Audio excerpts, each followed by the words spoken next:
I'm 84 years old, and there's a truth I didn't understand until most of my life was already behind me. I spent decades believing that being needed meant I was loved. I was wrong, and by the time I saw the difference, there wasn't much left I could do about it. I'm not telling this because I want sympathy. At my age, sympathy doesn't change anything. I'm telling it because the days are shorter now, and the nights are long, and when you're alone long enough, you start replaying things whether you want to or not. Some memories soften with time, others sharpen.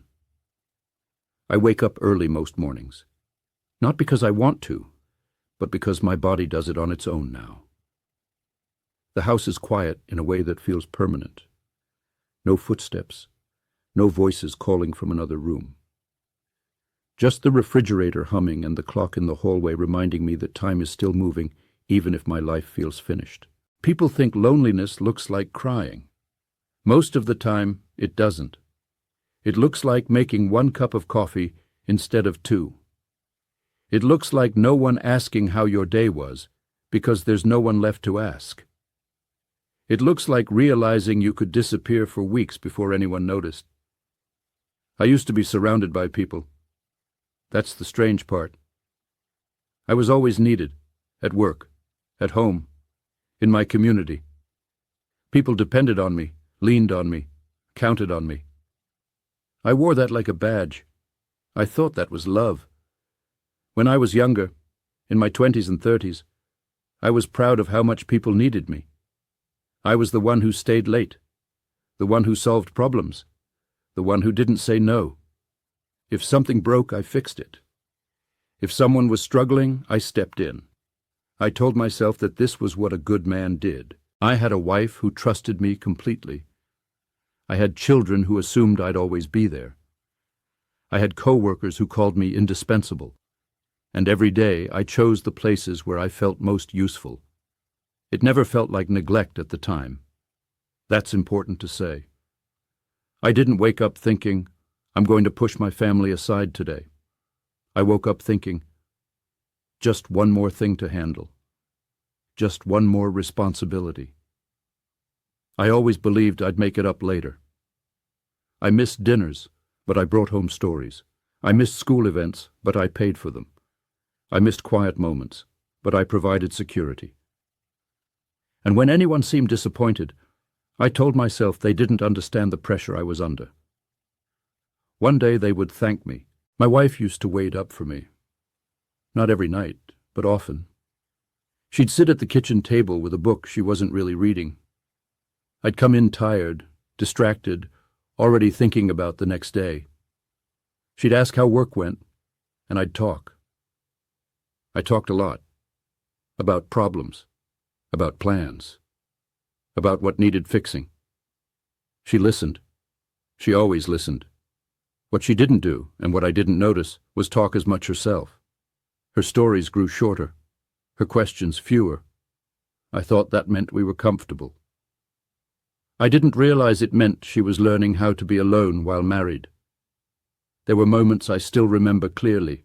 Her standing in the doorway, asking if I'd be home early tomorrow. Me saying, I'll try. Her nodding, already knowing what that meant. I don't remember her ever arguing.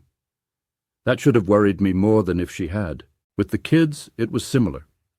They came to me when they needed something fixed or paid for. I was good at that. I wasn't as good at sitting on the floor or listening to stories that didn't go anywhere. I told myself they'd remember me as reliable. I thought reliability was love. Years went by like that. Not dramatic years, ordinary ones, work, home, sleep, repeat. Vacations that felt rushed.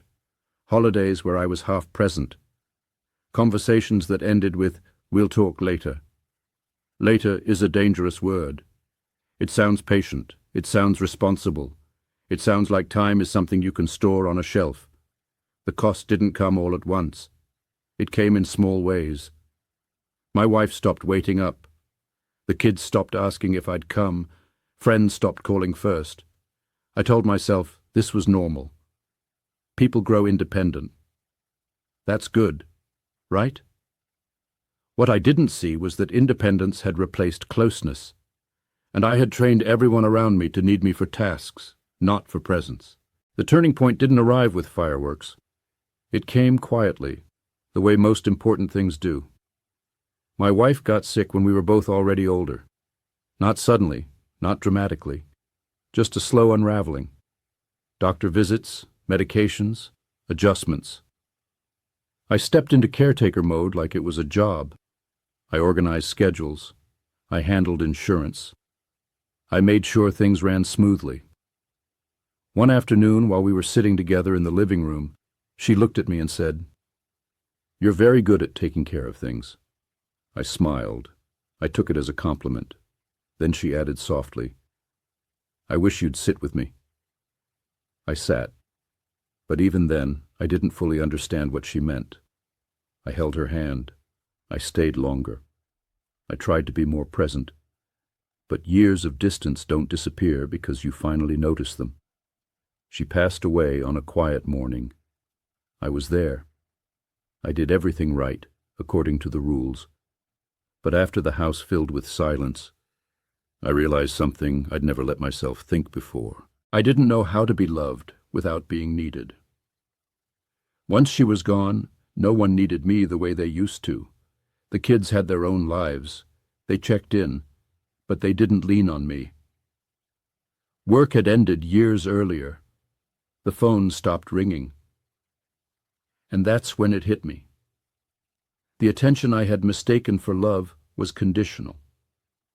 It existed because I was useful. When usefulness faded, so did the closeness. I don't blame anyone for that. I helped create it. I taught people how to relate to me. There are things I can't fix now. I can't go back and sit longer at that kitchen table. I can't hear my children's younger voices again. I can't show my wife the version of me that understands what she was asking for all those years. Regret isn't loud, the way movies make it seem. It's steady. It sits with you. It shows up when you fold laundry alone, or when you see couples walking slowly together, talking about nothing important. Sometimes I wonder what people will remember about me when I'm gone. The answer is uncomfortable. They'll remember that I helped, that I worked hard, that I was dependable. They may not remember how it felt to be close to me. If you're listening to this and you're younger, I'm not here to tell you what to do. I don't believe in telling people how to live. But I wish someone had told me this plainly, without drama.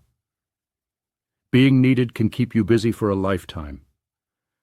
Being loved requires you to be present, even when there's nothing to fix. You can be needed by many people and still be deeply alone. Love asks for something quieter. Attention. Time. Sitting without solving. I thought there would always be another chance. Another weekend. Another conversation. I thought love was patient enough to wait. It isn't. I have some time left. Not much, but some. I try to use it differently now. I listen more than I talk. I call instead of waiting to be called. It doesn't undo the past, but it makes the present a little less empty.